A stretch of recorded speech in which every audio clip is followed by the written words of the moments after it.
Hello there, Grumpy Old Fart here. I'm doing a movie review of the 1968 classic Green Slime, The Green Slime. This is a horror science fiction movie. I remember watching this on a Friday night with my brother Harvey. We were sitting on the couch, it was dark, and it was just... my sister Pat may have been up with us. I'm not sure, I don't recall. But I think she was. At any rate, we watched this movie, man, we loved it. It was awesome. The plot of this movie is very, very basic. In the future, a giant asteroid is heading towards Earth, and Earth's space station launches a spaceship, a rocket ship, to destroy the giant rock. The mission is successful, but the ship unknowingly brings aboard the station a gooey green substance. This slime mutates into one-eyed tentacle monsters which feed off of electricity. And of course, before long, the station is crawling with them. And it becomes a battle for survival. Now, this is a basic plot. It happens in a lot of different horror monster movies. Aliens, you got to go to the planet, and then the next thing you know, there's monsters, and you got to fight them, and then you get stranded there, and it's a race to get off the planet, that kind of thing. With this, very, very basic plot, okay. And I got to say this: the people who were making this movie, it was done in 1968, and the special effects are pretty good. We can't argue with that. But I don't think the producers they didn't put their best effort into this movie. It's campy. It's very reminiscent of 70s Japanese live-action kid shows, Ultraman and all that. But, the kind you saw on Saturday mornings. But the people who were in this movie, the actors, the directors, the stuntmen, the people who actually made the movie, sat down with the nuts and bolts and made the movie. They tried to make a blockbuster. They put a lot of effort into this, and you can tell it's really, really good. The acting is good. The writing, the characters, the character development, it's all really good. It develops properly. It's not you're not just thrust into there. It's not so. It doesn't move so slowly that you lose interest, but it moves at a pace so that the story develops. You see what I'm saying? The people who did it did a good job.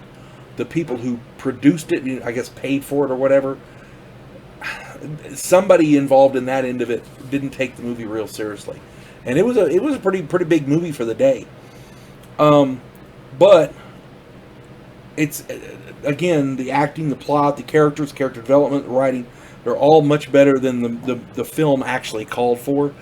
And it is campy, but if you can look past that, you'll enjoy this movie. You will really enjoy this movie. The standout, I always try to do standouts here. The standout here, I'm going to call Richard Jekyll. Oh, hang on, let's do the cast first. I skipped it. I almost didn't get it. We got Robert Horton, Richard Jekyll, Ted Gunther, Luciana Paluzzi, Paluzzi. I want to say her name right because she deserves it. Everybody deserves to have their name said properly. Bud Widom, Widom, Widom, and David Yorston. For the standout, I went with Richard Jekyll. The rest of these people are big name actors in their own right, and they're good, solid actors. Richard Jekyll, it wasn't long after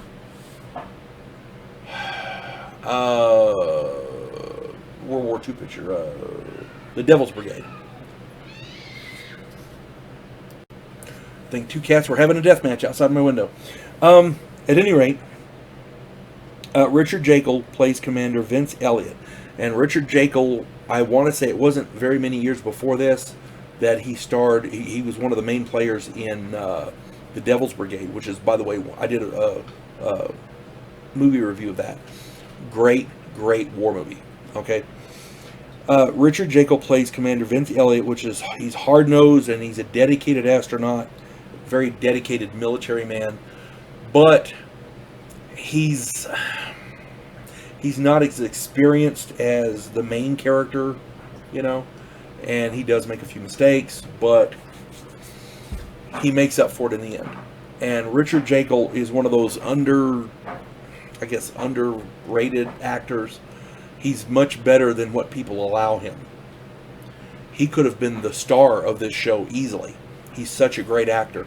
But they, he never got the high profile roles like that. Now, that being said, if you get a chance to see this, watch for him in this, because he does a really, really good job of his part. He plays his part to perfection. The movie is The Green Slime from 1968. And pay attention to the song. It was redubbed, and there's a backstory just to the song.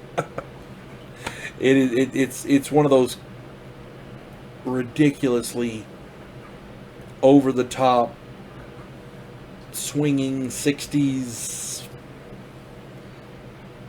really bad song, but it sticks with you. I can still tell you the lyrics is bad. If you get a chance to watch it, it's a good movie. Check it out. The Green Slime from 1968. You folks have a good day. God bless one and all.